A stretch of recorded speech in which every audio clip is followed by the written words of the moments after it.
신명기 12장 1절. 내 조상의 하나님 여호와께서 내게 주셔서 차지하게 하신 땅에서 너희가 평생에 지켜 행할 규례와 법도는 이러하니라. 너희가 쫓아낼 민족들이 그들의 산들을 섬기는 곳은 높은 산이든지 작은 산이든지 푸른 나무 아래든지 막론하고 그 모든 것을 너희가 마땅히 파멸하며 그 제단을 헐며 주상을 깨뜨리며 아세라상을 불사르고 또 그 조각한 신상들을 찍어 그 이름을 그곳에서 멸하라. 우리 하나님께서 약속하셨던 이제 가나안 땅입니다. 신명기까지는 지금 재교육을 하시는 중이고, 하나님께서 약속한 가나안 땅에 들어갔을 때에 하나님 앞에 예배를 드리는 제사를 드리는 이런 그 규례를 주시는 내용인데, 지금 이 규례에 대한 교훈은 12장부터 18장까지 소개가 되어집니다. 그래서 지금 우리가 출애굽기 19장서부터 신명기까지가 시내산 언약과 호렙산 언약이라고 이렇게 이야기를 하지 않았어요? 거기에 두 번째 언약에 대한 내용 중에 포함되어진 겁니다. 두 번째 돌판을 통해서 주셨던 그 계명에 대한 내용의 연속성상에서 이제 우리 신명기에 대한 규례에 대한 이야기가 쭉 소개가 되어지고, 지금 이제 세대 교체가 되어진 제 2세대에게는 가나안 땅에 들어갔을 때 어떻게 하나님의 앞에 제사를 지내는가라는 이야기예요. 근데 이 규례는 뭐 우리가 모든 율법 중에 일부죠. 이 율법은 율례와 규례와 그다음에 법도, 그리고 모법으로 해가지고 이제 우리가 계명이라고 이렇게 되어 있어요. 계명과 율례와 규례와 법도를 총칭해서 율법이라고 이렇게 이야기를 하고 있기 때문에, 법이라고 하는 것은 우리가 나라를 세우게 되어지면 재헌을 갖다 하게끔 되어져 있죠. 그래서 광복절 이후 광복이 되어지게 되면 나라가 세워지고, 거기에 되면 헌법을 세워요. 그 헌법이라고 하는 것은 법 체계, 이런 그 법으로서의 체계화되어져 있는 이런 그 질서를 이야기합니다. 나라의 우리 이제 뭐 구성원들의 질서를 이야기하는 거기 때문에, 이걸 신학적으로 해가지고는 이걸 우리 아담에게 주어졌던 도덕법이라고 이렇게 지칭이 되어진 거예요. 도덕법이라고 하는 아담에게 주어졌던 복과 그다음에 나라, 이 나라라고 하는 두 가지 중에 우리 자손 언약, 땅 언약, 통치 언약, 이 복과 나라에 대한 언약을 갖다 하셨을 때 그 언약을 이런 법 체계로 주신 거예요. 그런데 구약 성경에서 이제 우리 노아의 예표적인 심판, 물심판에 이르기까지는 그냥 악이 관영하였더라라고 이야기했다 해가지고 이 도덕법을 불순종한 백성들에 대한 이야기가 그냥 하나의 그림으로 이렇게 소개가 되어져요. 그러나 이제 우리 언약 자손을 통해 가지고 이스라엘 백성들을 통해 가지고 모형적으로 주어졌을 때, 이거는 특별히 이런 그 계명을 통해 가지고 세분화되어지고 구체화되어진 겁니다. 그러니까는 우리는 이스라엘 백성들이 모세를 통해서 율법을 받았다고 하는 그 이야기는 이미 우리가 아담이 타락을 갖다 해가지고 죄 아래에 있다고 하는 사실을 깨닫게 하는 것이 율법의 기능이라고 또 이렇게 이야기를 갖다 했어요. 그러니까는 우리는 죄 아래에 있으므로 하나님이 이러이러한 것들은 싫어하는 거고 이러이러한 건 좋아하시는 건데, 너희들이 지금 죄 아래에 있으므로 내가 싫어하는 것을 행하고 살아가고 있어. 이걸 설명하는 것이 이제 이스라엘 백성들한테 주었던 율법이란 말이에요. 율법의 기능에 의해서 너희들은 이렇게 망할 것이고, 그리고 네가 이제 사제 기능에 따라서 너희들이 이렇게 다시 회복이 되어질 것이야 라고 하는 것을 끊임없이 이제 교육을 갖다 하는 이야기입니다. 우리나라가 광복이 되어진 이후에 법을 갖다 만들고, 뭐 법이 배란간 뭐 어디 있습니까? 외국에 있는 법을 끌어다가 뭐 이제 우리 그 사정에 맞게끔 대충 조율했기 때문에 법이 상당히 균형이 잡혀져 있질 않아요. 다른 나라의 이제 민주주의를 하고 이런 나라들의 어떤 그 입헌 기간들이 긴 나라들은 질서가 나름대로 법 질서가 잘 잡혀져 있죠. 우리나라는 그런 것들이 제대로 안 돼 있으니까 뭐 요즘 청문회라든지 이런 걸로 해서 난리가 치고 있는데 법을 아는 사람들은 요리 피하고 저리 피하고 해도 지 하고 싶은 거 다 하고 살아요. 요게 이제 이 법 체제에 대한 문제입니다. 이스라엘 백성들도 그러고 살았어요. 이거를 이제 예수님께서 이제 그 유대인들이 그러고 살고 있으니까 너희들이 뭐 형제를 보고 나가라 하는 자마다 이미 살인하였다라고 해가지고 이 율법에 있는 어떤 조항, 이 조항에 대하여 워낙 이 조항을 이렇게 듬성듬성 해석을 갖다 해놓고는 지네들은 일 빠져나가는 거예요. 빠져나가서 나는 죄를 지지 않았다 이렇게 이야기를 하니까 예수님께서 이미 형제를 보고 나가라 하는 자마다 너희들은 이 죄를 저기 살인을 한 거야 라고 해가지고 율법의 조항을 다 조민하게 만들어 버려요. 이거는 뭐 물새 틈 없이 그 조항을 만들어 놨기 때문에 인간의 능력을 가지고는 이걸 통과할 수가 없어요.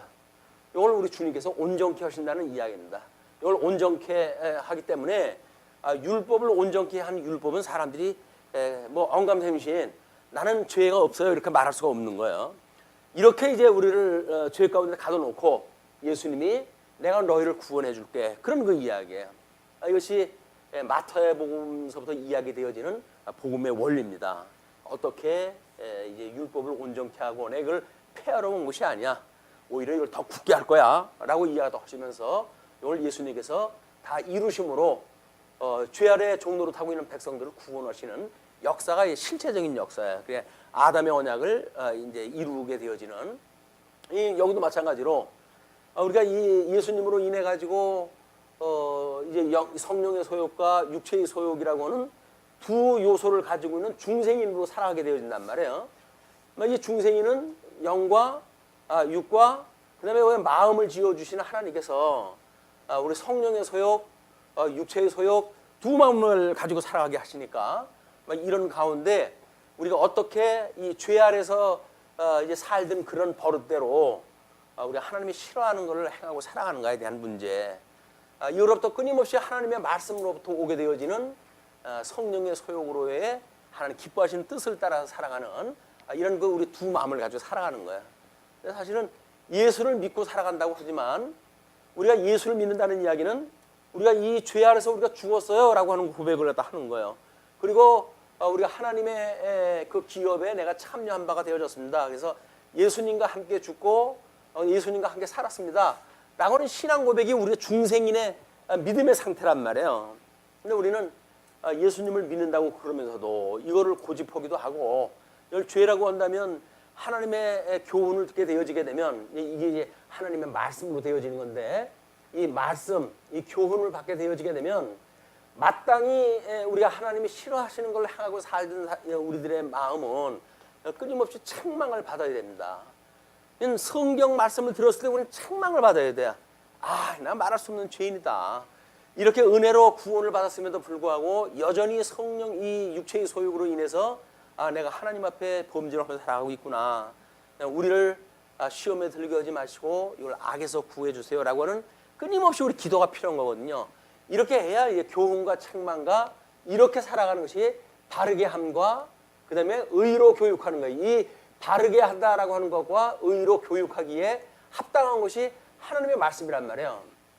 이건 하나님의 말씀을 인해 가지고 우리가 이렇게 온전하게 되어지고 하나님 기뻐하시는 뜻대로 살아가게 되어지는 성도로서의 성장은 끊임없이 말씀으로밖에 불가능한 거예요. 그래서 이 말씀을 일용할 양식을 주시옵고 매일같이 일용할 양식을 우리가 달라고 기도하다 하는 거거든요.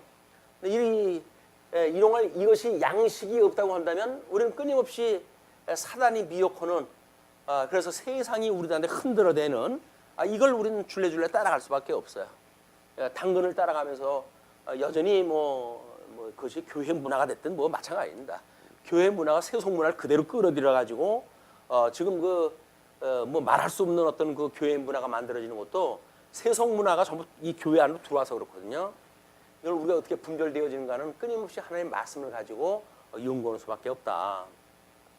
자, 이런 법 체계로 되어져 있는 이제 우리들, 여기서 우리들이 이 도덕적인 문제로 해가지고 육체의 소욕이 과연 뭐가 죄라고 우리가 이야기할 수가 있을까요? 여기 구약에서 이야기하고 있는 전부 저거예요. 저 법 체계에 나와져 있는 그걸 가지고 우리 하나님이 싫어하시는 걸 내가 하고 살았구나라고 하는 걸 깨닫게 되어지는 건데, 지금 도덕법이 있느냐 없느냐 뭐 이런 걸 가지고 마치 예수님이 다 이루었는데 이 시대에 무슨 법이 있단 말이냐, 율법이 있단 말이냐 이렇게 이야기하다 하는데, 우리 주님께서 우리 이 온전케 하신 것을 당신이 다 이루시죠. 다 이루시고 우리들의 고난을 남겨두시지 이거를 일부 남겨놓으셔요. 그것이 우리가 일반 사람들하고 이렇게 비교하면서 살아갈 때, 그냥 믿지 않는 사람과 믿는 사람이 동시에 같은 공간을 살아갈 때 저 사람들은 뭐가 다르구나 라고 하는 것이 소위 이 도덕법이라고 하는 걸로 우리가 알게 되어지는 겁니다. 이런 규례라든지 율법이라든지 이런 거는 일반 사람들은 몰라요. 교중의 사람들도 모르는데 일반 사람들이 이거 어떻게 합니까? 그런데 우리 이 도덕법, 소위 생육하고 번성하고 그다음에 뭐 땅을 정복하고 다스리고, 그냥 사회 영역서부터 우리 경제 영역, 그다음에 정치 영역, 이건 일반 사람들과 같이 우리가 누리고 사는 데의 영역이에요. 그런데 우리 하나님은 너희들이 가나안 땅에 들어갔을 때 세상 사람들이 하는 것과 같게 하지 마라 라고 특별한 표정을 줘요. 그것이 복음적인 원리다. 그 복음적인 원리가 이제 여기 뭐 사직생의 원리로 해가지고 우리가 복음 원리를 알게 되고, 경제 원리를 연직보의 원리로 해가지고 세상의 그 논리하고 다른 걸 깨닫게 되어지는 거죠. 정치도 마찬가지로 공주치라고 하는 이런 그 원리를 따라가지고 우리 복음적인 원리는 세상의 원리하고 정반대예요. 이 함께 살고 있는 같은 영역 속에서의 어떤 그 구분되어진 법체계도 성도들이 지키는 거하고 세상 사람들이 지키는 거는 정반대입니다. 그러니까 그 사람들하고 우리하고 상관없이 뭐 구약의 율법을 우리는 믿었기 때문에 일단 구원이 되어졌고, 그 나머지는 믿는 사람들하고 아는 사람들하고 법체제에 아무런 뭐 이런 간섭이 없다라고 하는 그거는 우리가 아담에게 주어졌던 근본 언약을 이제 좀 섣불리 생각한 것이 아닌가. 이 근본 언약은 하나님께 복을 주시고, 그리고 생육하고 번성하라, 그다음에 땅에 번성하라, 그리고 땅을 정복하라, 그리고 다스리라 라고 하는 나라의 3대 요소를 복과 나라로 주셨단 말이에요. 이걸 우리는 양대 언약이라고 그러는 거 아닙니까? 이 양대 언약은 근본 언약이기 때문에 택한 백성이든지 택하지 않은 백성이든지 공이 주어진 거야. 그런데 이걸 에덴 동산으로 끌어들여가지고 선과 악을 알게 하는 가일나무 열매 따먹으면 죽어 라는 행위 언약을 주셨잖아요. 이걸 인해 가지고 택자든 불택자든 다 지금 타락이 되어진 거예요. 타락은. 그러나 여기서 은혜 언약을 하나님께 주셔가지고 뭐 우리 창세기 3장 15절처럼 여자의 후손과 뱀의 후손과 이 관계를 가지고 우리를 구원하실 것을 무조건적으로 언약을 했단 말이에요. 그러니까 이거는 이 똑같은 법 체계에 우리가 살고 있는 사람들인데, 지금 예수님을 인해 가지고 구원받은 사람들은 우리가 구원을 받고도 여전히 이 세상에 사는 거 아니에요. 이 육체라고 하는 내용은 여전히 이 세상에 살고 있어요. 이건 택자든 불택자든 똑같이 살고 있어요. 그런데 우리가 예수님을 믿는다는 이야기는 예수님이 우리들을 죽으심으로 해가지고 우리를 구원하셨어 라고 하는 걸 믿는 거를 죽어도 살겠고 이렇게 이야기 되어지는 거예요. 그러니까 우리는 세상의 사람들이 뭐 생존 경쟁에 의해 가지고 너한테 이기지 않으면 내가 죽어 라고 하는 원리가 아니에요. 이것들은 생명의 원리가 너도 살고 나도 사는 거예요. 그것이 우리가 이제 우리를 대적하는 자들이 좋은 데로 몰려가잖아요. 부동산 땅값 올라가는 데로 몰리잖아요. 그럴 때 우리는 뭐 그 반대쪽으로 가면 전부 쌍아요. 이제 그 반대쪽은 뭐 돈도 안 되는데 누가 삽니까? 투기를 누가 합니까? 그냥 싼 데로 가는 것이 이게 믿는 사람들이 그냥 거기서 살면 되는 거예요. 그 장사하려고 하는 것이 아니라 이런 원리로 지금 우리가 믿지 않는 사람들하고는 정반대의 개념을 가지고 법 체계를 지키고 살아가는 거거든요. 그러니까 어떤 율법적인 내용을 가지고 예수님이 그걸 온전케 해가지고 다 이루었다라고 라고는 율법과 믿음이라고 하는 개념만 가지고는 우리가 이 아직도 불완전한 몸을 가지고 살아가는 성도들한테는 어길 수가 없어요. 이걸 만들어낼 수가 없어요. 그러니까 우리는 우리 오전에도 이제 그 공부를 했지만 그것이 결국은 뭡니까? 두 물두멍과 번제로서의 구원의 역사는 끊임없이 우리들한테 예수는 주는 그리스도이고 살아계신 하나님의 아들입니다 라고 하는 신앙 고백으로 구원을 받았단 말이에요. 그럼 나머지 살아가면서 우리가 뭘 끊임없이 해야 되죠? 이게 우리가 우리에게 죄 지은 사람을 사해 주었던 것처럼 우리 죄를 용서해 주세요라고 하는 끊임없이 기도예요. 우리를 시험에 들게 하지 말게 해주세요라고 하는 기도예요. 그리고 악에서 구해달라고 하는 기도예요. 왜? 같은 영역 속에 살고 있으니까. 이거를 마치 뭐 예수님을 믿는다고 하는 것이 별종이 돼가지고 세상 사람들하고는 전혀 상관없는 공간 속에 있는 것처럼 매도되어지는 것은 성도들의 어떤 그 윤리 문제, 삶의 문제에 많은 구멍이 생겨요. 구멍이. 마치 구원파처럼 나는 예수님으로 말미암아 구원받았어. 근데 내가 세상의 법하고 나하고 뭔 상관 있어? 라고 만들어 간단 말이야. 근데 세상의 법도 여전히 도덕법으로 해가지고 믿지 않은 사람도 함께 하나님이 정말 우리를 죄에서 구원하신 분인가? 우리 하나님이 만사를 언약대로 이루어 가시는 분인가? 라고 하는 걸 믿는 믿음으로 해가지고 해석되어지는 겁니다. 이 세상이. 그래서 우리 이제 개신교의 믿음의 선배들이 요거를 문화명령이라고 이렇게 지칭을 했어요. 문화명령. 왜 문화명령으로 했을까요? 가만히 보니까 택자든 불택자든 다 이 명령이 속해지는 거예요. 이 창세기 1장 28절의 명령은 택자든 불택자든 공이 이게 적용이 되어지는 거거든요. 그 사람들이 보니까 이 에덴 동산에서는 이 행연약과 은혜연약밖에 없는데 이 창세기 1장 28절에 이제 그 이야기한 거를 이거를 문화명령으로 해야 되겠다. 왜? 이거는 행연약으로 해가지고 심판에 이르게 되어지고 은혜언약으로 해가지고 구속이라고 하는 택한 백성들한만 구원을 갖다 주는 무조건 언약이 되어진단 말이에요. 이게 구원받은 백성들, 이 예정되어진 사람들한테는 무조건 언약이 되어지고 이 행위 언약이라고 하는 거는 조건적으로 주어지는 일이기 때문에 이거와 상관없이 주어진 이 창세기 1장 28절을 문화명령으로 지칭을 한 거예요. 그래서 우리가 이걸 근본 언약이라고 이야기를 하고 행위 언약과 은혜 언약으로 이걸 도식화함으로 해가지고 성경 66권이 그냥 풀리게끔 되어져 있는 거예요. 이렇게만 놓고 보면 그냥 풀리게끔 되어 있는 겁니다. 그래서 우리가 이제 물론 뭐 서신서에서도 이래라 저래라 한 그런 규정들이 많이 있죠. 그런 그 내용들도 어떤 법의 원리에 의해서 돌아가고 있는지 그걸 조항을 일일이 우리가 찾아내가지고 이건 성경이 하지 말라고 그랬어, 이건 성경이 하라고 그랬어, 이렇게 이야기를 하니까 갈피를 못 잡는 거예요. 수많은 질문들이 끝이 없습니다. 목사님, 술 먹으면 안 돼요? 왜? 술 먹으라는 얘기인지 먹지 말라는 얘기인지 아주 뭐 앞뒤가 다르고 서신서에서 보니까 그렇게 되어져 있는 거예요. 그러나 이것을 이런 법 원리로 해가지고 따져보게 되면 자기 유익을 따라가지고 자기 육체의 즐거움을 따라가지고 만약에 술을 먹는다고 한다면 그건 죄죠. 하나님의 영광을 위한 것이 아니라 자기 영광을 위해서 먹는 거니까 뭐 다른 설명이 필요가 없어요. 이 법 원리로만 보게 되면 우리들이 갈피를 잡지 못하는 그런 모든 문제가 그냥 질문이 필요 없이 답이 나와 이게.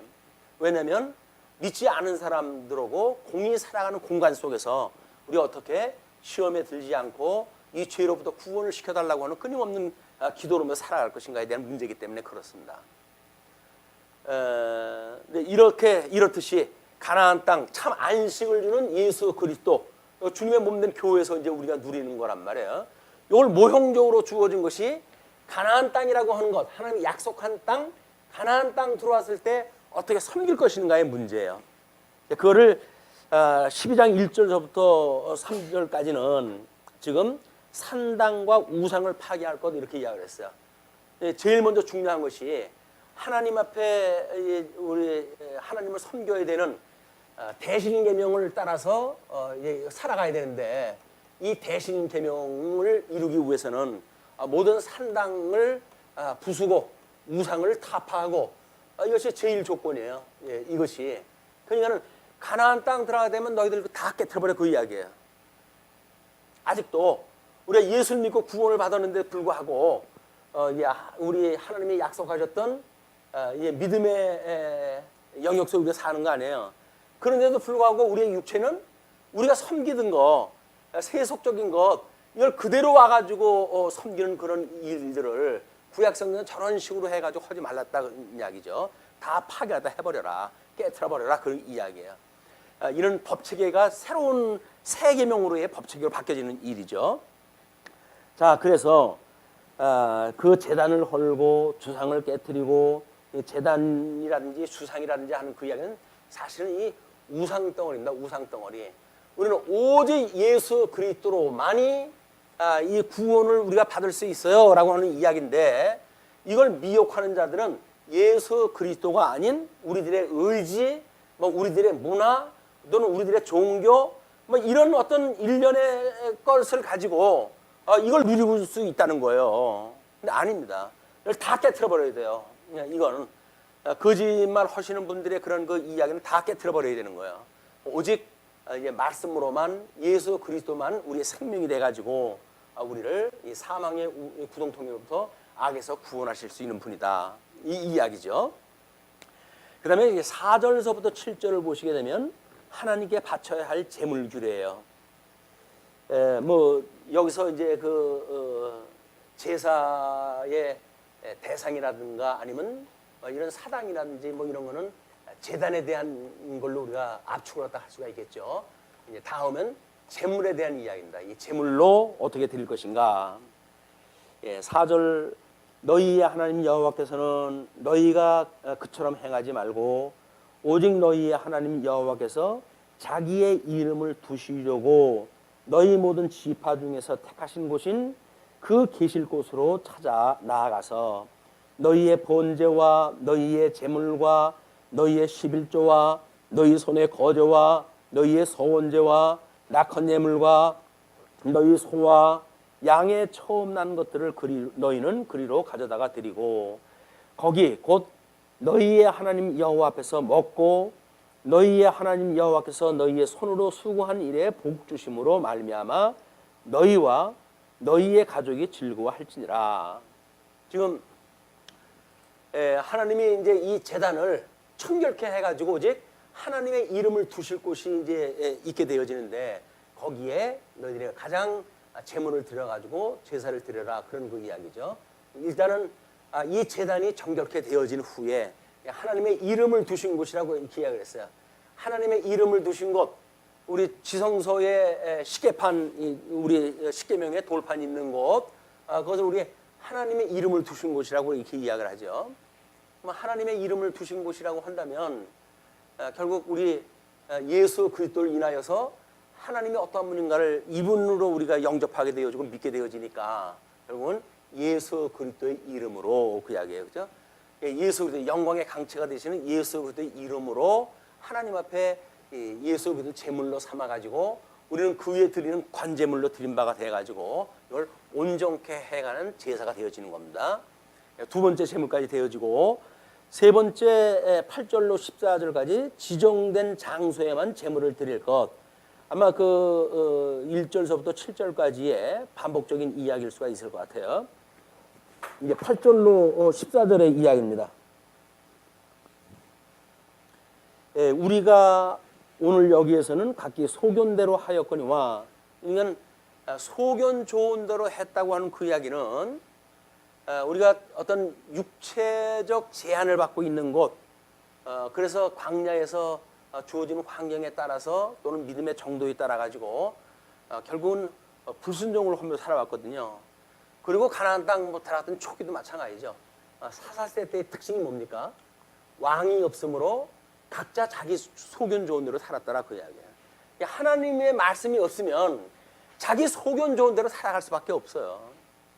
우리 권사님 이제 그 발인 예배 할 때 그때는 이제 육신은 주소 없어진 거 아니에요. 오직 영과 그의 마음만이 지금 있는 그런 그 상태로 되어 있단 말이에요. 물론 신령한 몸으로 변화를 받는 온전한 그런 우리 우주적 종말적 어떤 입장에서 보게 되면 신령한 몸으로의 변화죠. 그렇기 때문에 우리는 이 육신이 있어가지고 각자 자기 소견 좋은 대로 산 거예요. 이 도덕법에 대한 거를 자기 소견 좋은 대로 살았기 때문에 갈등이 있는 겁니다. 끊임없이. 그러니까 이 갈등이 육신을 가지고 있으니까 소견 좋은 대로 살았으니까 뭐 왼순이 구순이하고 우리 살아온 거 아닙니까? 그렇지만 육이 제거가 되어진다는 이야기는 자기 소견이 없다는 이야기예요. 어떤 이런 짐승 권세, 사망의 권세가 우리를 미혹하는 그런 그 일이 없다는 거예요. 그러니까 오직 성령의 소욕에 따른 온전히 하나님의 이름을 위한 또 하나님의 그 영광에 의한 이런 영화체로 우리가 살아가게 되어진 것이 사망을 겪고 난 사람들의 모습입니다. 영화체, 영화롭게 되어진 거예요. 사람이 가장 영화로운 것. 육신이 있어가지고 가려졌던 모든 일들은 육신을 벗어버림으로 해가지고 가장 영화롭게 되어졌다. 이게 구원의 완성이에요. 완성 단계. 구원의 완성 단계에 있는 사람이 이 육신에서 나오는 것 때문에 이러고 저러고 뭐 싸울 일이 뭐가 있겠어요. 그래서 이제 그런 만재 육신의 문제로 해가지고 갈등이 있었다고 한다면 권사님이 이미 육을 보고 돌아가셨으니 다 풀고 그렇게 해가지고 권사님 편한 마음으로 보내주셨으면 좋겠다고 제가 이제 말씀을 드렸는데 맞아요. 이게 그러니까 육신을 가지고 있기 때문에 문제. 이걸 네가 크냐 내가 크냐 또는 네가 잘났냐 내가 잘났냐 이거 가지고 이제 싸우는데 잘나긴 뭐고 잘나고 뭐 그래요. 다 죄인들이 똑같은 시꺼먼 그런 후쿠덩이 송이의 그 죄인들인데 근데 뭔가 영으로 우리가 거듭났다고 하는 걸로 해가지고 오해를 또 하는 거예요. 여기서 자기 행위의 어떤 치적을 갖다 가지고 자랑을 삼고 뭐 공로를 갖다 삼고 자기 헛된 영광을 부과하고 이런 그 일들이 전부 자기 소견 좋은 대로 이야기다. 그러나 우리가 복음적인 원리에 의할 것 같으면 오히려 다른 사람을 나보다 낮게 여기죠. 그리고 다른 사람을 우리들은 더욱 귀하게 여기기 때문에 우리 거를 쪼개가지고 함께 공유하는 이런 경제 원리가 작동되어질 수 있는 거란 말이에요. 이 연보라고 하는 그런 그 체계가 바로 그런 걸 이야기하는 건데 유효한 자가 버림으로 해서 부족한 자가 공급을 받아가지고 평등하게 되어지는 것. 우리 하나님의 나라는 평등한 곳 아니에요. 여기 있는 자가 없는 자가 어떤 그런 갈등을 가지고 산다는 이야기는 뭡니까? 지옥이에요. 이 땅에서 가지고 있는 것처럼. 그냥 그 꼴 안 본다고 해가지고 머리 싸게 해가지고 돈 벌려고 그러는 거 아닙니까? 집사람하고 그런 어떻게 이야기를 하다가 근데 그 정치하는 사람들은 뭐 살만한 거 있는데 왜 그렇게 더 부정을 못해가지고 안 다릴까? 그잖아요? 수조 원씩 그걸 집어넣어가지고 그 사람은 그 돈 쉬지도 못하고 죽어요 이제. 뭐 그것뿐입니까? 다 드러내기 시작을 하는데 외국으로 해가지고 돈 감찰했던 거 다 이제 뭐 이게 환수하는 뭐 국민위원회까지 만들어가지고 조사를 다 하니까 말도 못하게들 도둑질을 해갔어요. 뭐 이승만 대통령이야 이미 뭐 그때 4.19 때 그렇게 해가지고 돌아가셨으니까 그렇지만 그 이후에 출연한 모든 대통령들 전부 지네 집 돈처럼 해가지고 국고를 갖다 축을 내고 그래 외국에다 그 전부 요즘 시체 말로 해가지고 짱 박아놓고 그 언제 파먹으려고 그러는지 모르겠어요. 근데 하여간 아무리 채워도 끝이 없어요. 수십 조를 가지고 있어도 이게 만족이 없어요. 그러니까 다른 사람 눈만 감았다 하면 얼른 훔쳐다가 집어넣고 그게 어떤 사람들이 하는지 아십니까? 여기서 치매 걸린 분들이 뭘 갖다 놓으면 그걸 몰래 갖다가 자기만 아는 곳에서 이렇게 찔러 넣어요. 이불 속에다 찔러 넣고 옷 사이에다 찍어 넣고 해가지고 그래가지고 그게 썩어가지고 냄새가 나고 난리가 나는 겁니다. 이게 치매 들린 노인네들이 하는 일인데 이걸 권세 잡은 대통령들이 이슬을 하고 있으니 치매가 다른 게 아니에요. 그 인간들이 치매 걸린 인간들이에요. 이게 세상에 돌아가는 작동되는 원리를 모르니까 다 같이 치매가 걸려가지고 할 수만 있으면 남의 거고 내 거고 없어. 무조건 오고 그냥 갖다 이불 속에다 집어넣고 어디다 집어넣고 썩어나는지 어떤지도 모르고 그러고 있는 거야. 어떻게 해서 지네들은 그게 뭐 자기 소견대로 사는 거니까 잘 먹고 잘 살라고 그럴 수밖에 없죠. 그러나 같은 대한민국에서 같은 어떤 국민으로서 우리들이 낸 조그마한 뭐 그 푼돈으로 낸 세금이지만 그걸 가지고 장난질 치는 거는 용서할 수가 없는 거예요. 이게 우리가 용서할 수가 없어요. 그럼 어떻게 용서할 수 없다고 해가지고 이게 우리가 어떻게 섬김으로 해가지고 다스리는 정치 원리를 배울 것인가, 주님의 몸된 교회에서는 이것이 아니라고 하는 걸 가지고 우리가 어떻게 해갈 것인가 라고 하는 걸 이제 우리가 교회 생활을 통해 가지고 교회 문화를 통해 배우는 거 아닙니까? 여기 익힌 공부란 말이에요. 익힌 공부. 우리는 성경을 통해 가지고 배울 공부에 끝나게 되어지는 사람들은 모든 사람들이 칭의를 받았다고 해가지고 다 자고하고 손 다 놓고 있어요.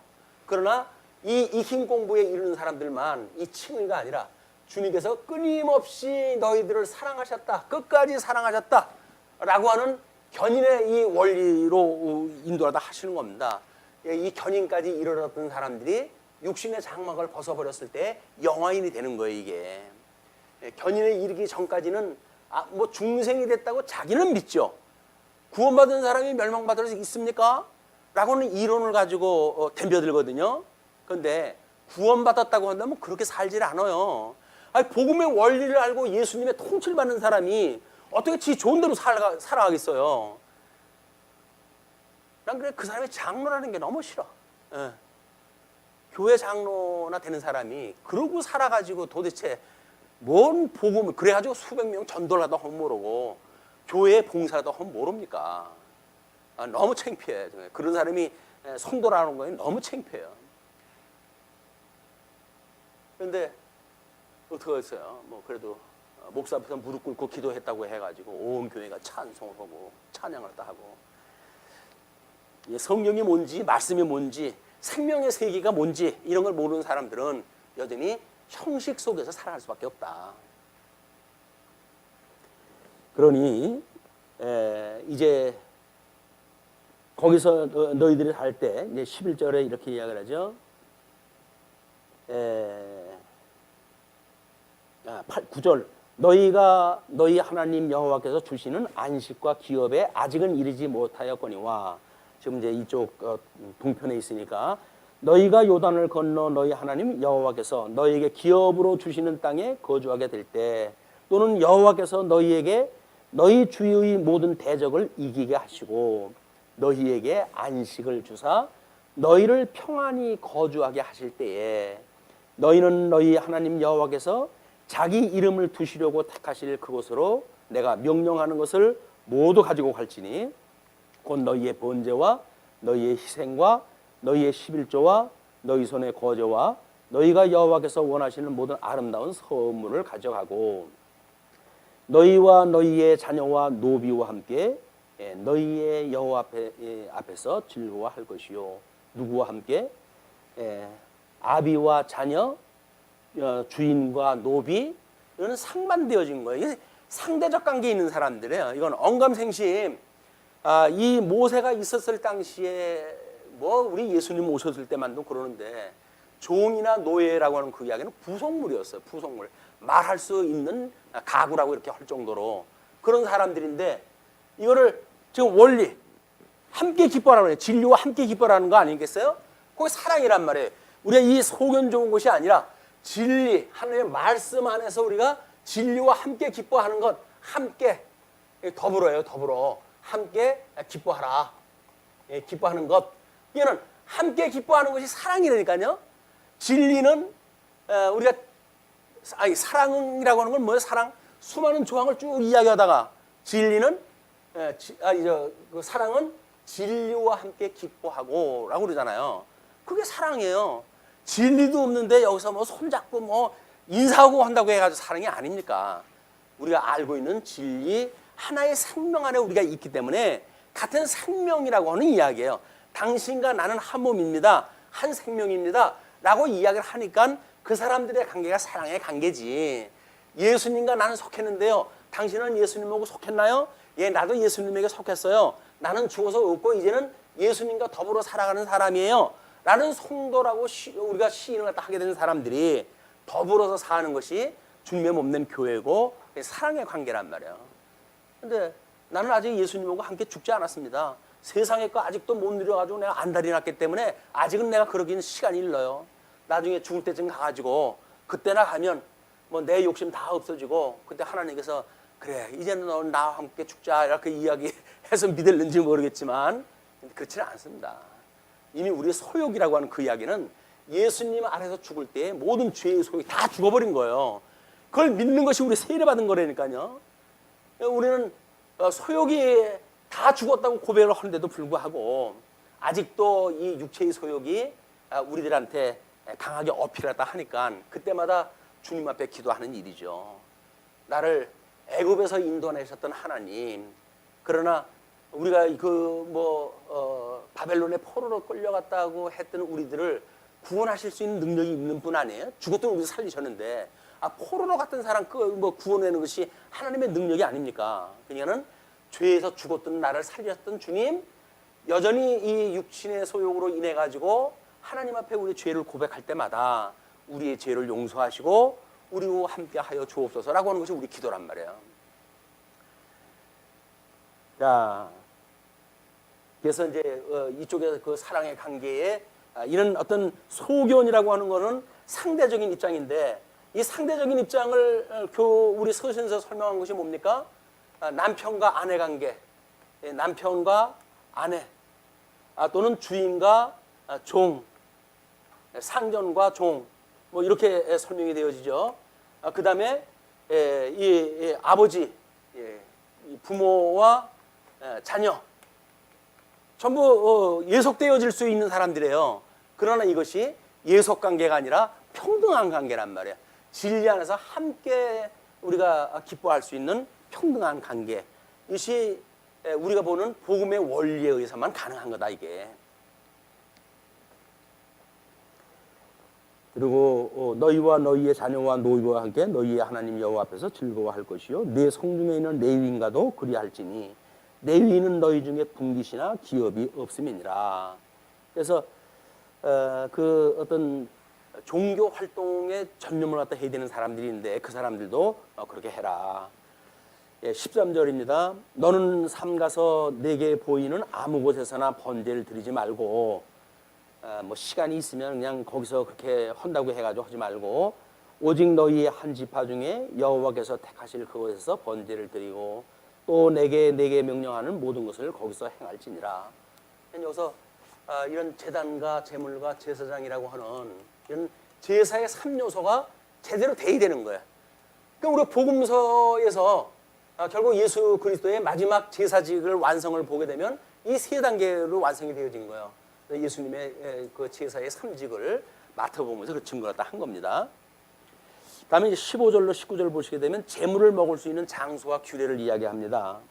그러나 내 하나님 여호와께서 내게 주신 복을 따라 각성에서 내 마음에 원하는 대로 가축을 잡아 그 고기를 먹을 수 있나니 곧 정한 자나 부정한 자를 막론하고 노루나 사슴을 먹는 것 같이 먹으려니와 오직 그 피는 먹지 말고 물같이 땅에 쏟을 것이며 모세에게 이제 율법을 주셨을 때 이제 시내산에서 그 율법을 받았을 때 그 조항은 모든 고기는 우리 이 제사 이 제물로 드리고 그 다음에 거기서 함께 먹도록 이렇게 되어 있죠.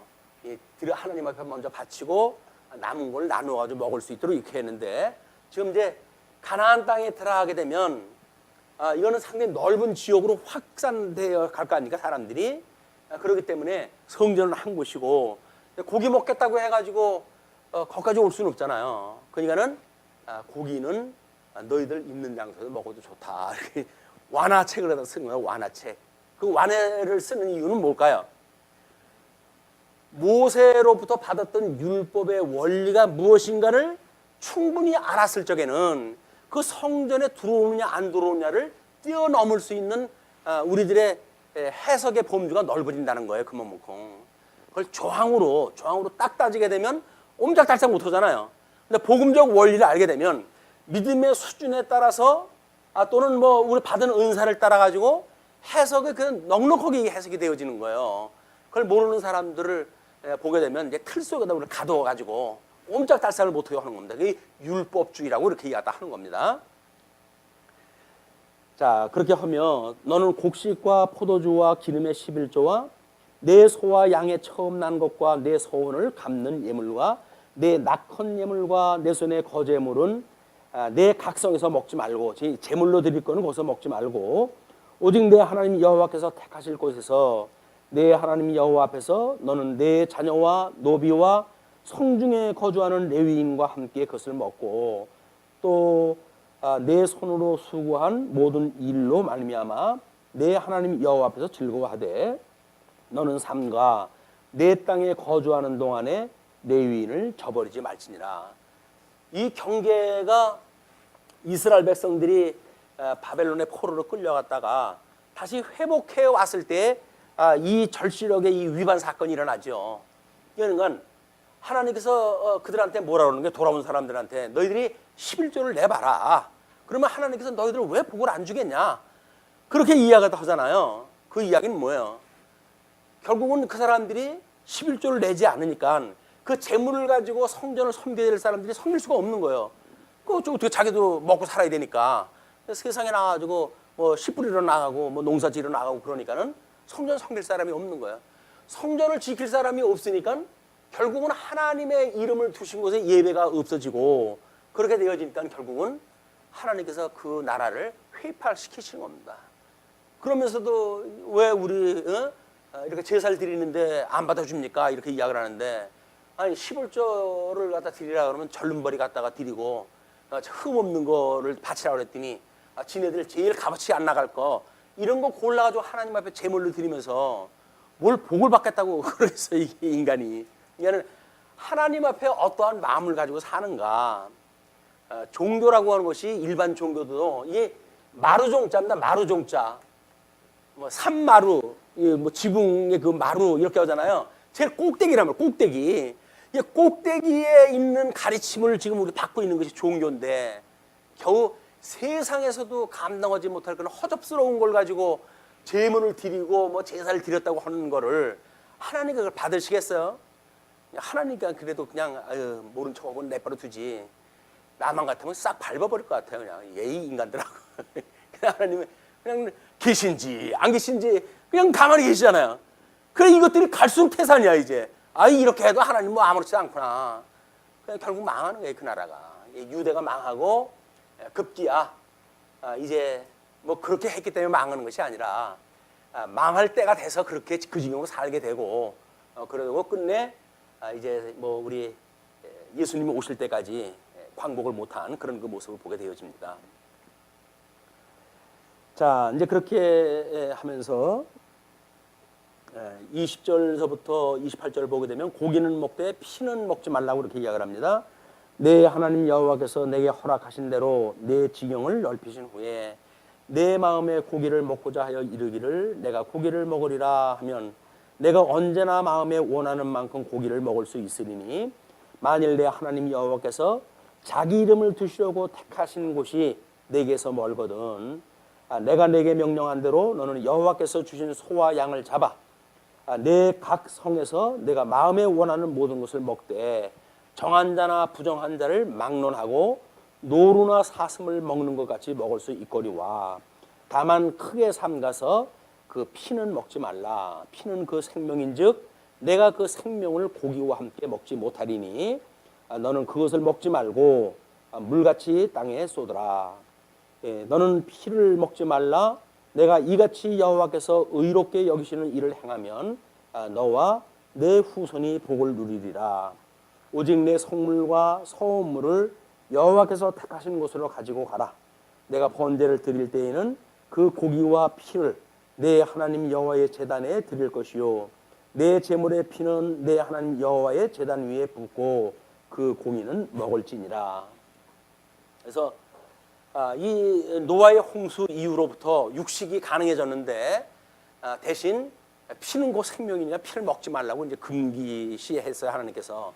그렇기 때문에 너희들이 자유를 얻어가지고 각 지역에서 그걸 먹을 수 있다고 하더라도 피는 먹지 마라 이렇게 이야기를 하는 거죠. 그래서 내가 네게 명령하는 이 모든 말을 너는 듣고 지키라.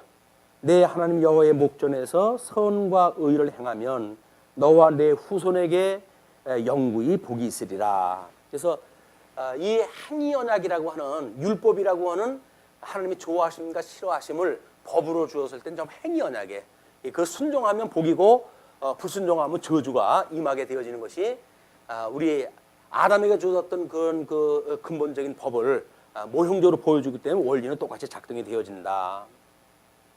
그 다음에 29절로부터 32절 우상 숭배에 미혹되지 말라고 이렇게 이야기를 합니다.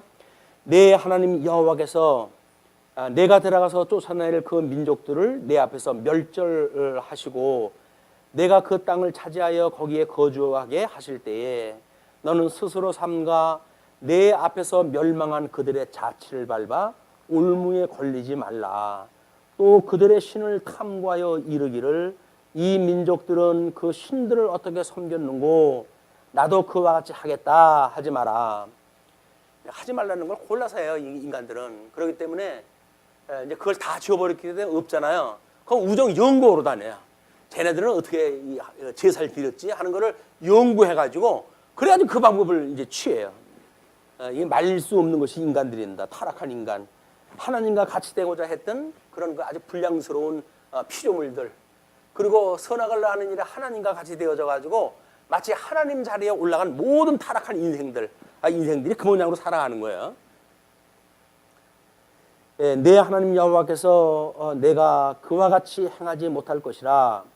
내 하나님 여호와께는 내가 그와 같이 행하지 못할 것이라.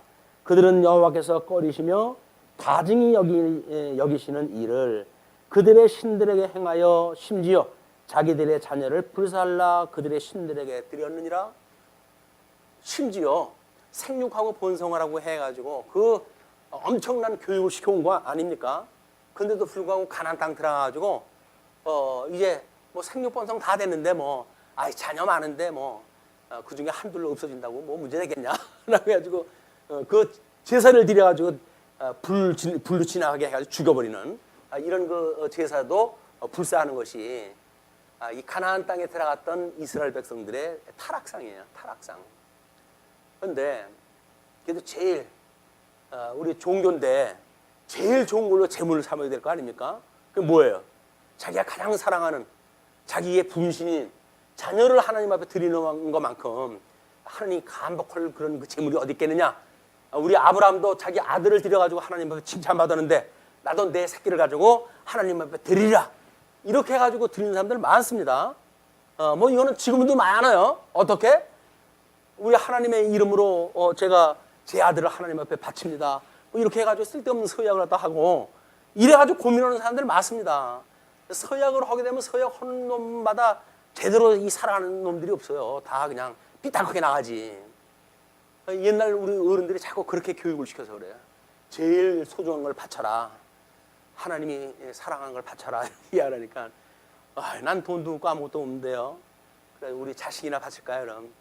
그래가지고 하나님 앞에 하나님 제가 우리 아들 하나님 앞에 바칩니다.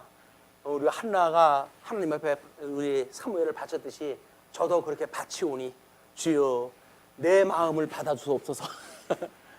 이게 무속적인 그런 그 신앙인 거예요. 무속적인 신앙. 그게 하나님께서 제일 싫어하는 일로 해가지고 결국은 잘못되어지는 그런 그 결과를 몰고 올 겁니다. 그래서 그들의 신들에게 드렸느니라. 근데 여기서 드렸느니라고 하는 과거사를 쓴다는 이야기는 뭐예요? 좀 가나안 땅 들어가서 할 규례를 쭉 이야기하다가 여기서 드렸느니라고 하는 과거사를 쓴 건 뭐예요? 이미 그 민수기 끝자락에 거기에 그 사람들한테 들어가지고 뭐 합혼을 갖다 하고 이래가지고 타락상이 있었잖아요. 그때 일어난 것은 이미 샘플레가 다 보여준 거예요. 너희들 들어가서 그 짓 하지 마. 하나님 그것 때문에 너희들 시험에 다 불로 시험 오지 않았냐? 그러지 마라. 그런 그 이야기입니다. 내가 너희에게 명령하는 이 모든 말을 너희는 지켜 행하고 그것에 가감하지 말지니라. 여기서 뭐 하나님이 했던 그런 말씀을 따라서 기준을 갖다 삼아야지. 여기서 제석을 갖다 한다고 해가지고 말이 그런 거지 뭐 딱히 그러는 겁니까? 라든지 자기의 어떤 주석을 달면 안 돼요. 여기다 자기 주석을. 자기 주석은 자기 속연 좋은 대로 거기다 첨가를 시키는 거니까. 자전 우리 제사는 오직 예수 그리스도의 제사의 삶직을 가지고 이분의 이름으로 이분을 보내시는 하나님을 영접하는 것은 이분을 영접해야 영접을 갖다 할 수 있는 것이고, 또 우리가 하나님 앞에 산다는 이야기는 예수님 안에서 사는 수밖에 없다. 예수님 대신에 어떠한 것도 여기에 들어올 수가 없는 겁니다. 그래서 갈라디아서라든지 이럴 때에 내가 전하는 이 복음 이외에 다른 복음을 전하는 자에게 저주가 있을지라도 저주를 선언하는 거예요. 예수 그리스도 이외에 어떤 것도 우리를 구원의 반열에 들었을 수 있게 하는 게 아닙니다. 마리아가 돼도 안 되는 거예요. 마리아 이름으로 제사를 드리고 뭐 이런 잘못되어진 것은 다 이게 잘못되어진 거예요. 이거 전부 가감을 했다 하는 거예요. 하나님 말씀 위에. 그렇기 때문에 오직 예수 그리스도, 우리는 오직 예수 그리스도, 이분만 우리의 구주고, 이분만이 우리의 생명이고, 이분만이 우리의 진리고, 이분만이 우리의 길이다 라고 우리가 믿고 익힌 공부를 예쁘게 해가셨으면 좋겠습니다. 네, 기도하시죠.